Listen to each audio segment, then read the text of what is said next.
সোনামণিরা, এখন আমরা একটি প্র্যাকটিক্যাল করব। এটি হলো সরেয়া, সরেয়ার পর সরেয়া।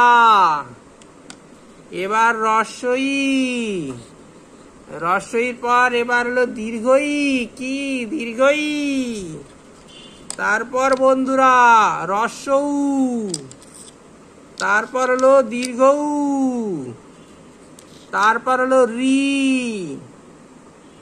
এবার এ, তারপর ওই, এবার হলো ও, এবার ও। তাহলে এখানে কয়টি বর্ণ আছে? 11টি বর্ণ। সরেয়া, সরেয়া, রস্বই, দীর্ঘই, রস্যৌ, দীর্ঘৌ, রি, এ, ওই, ও।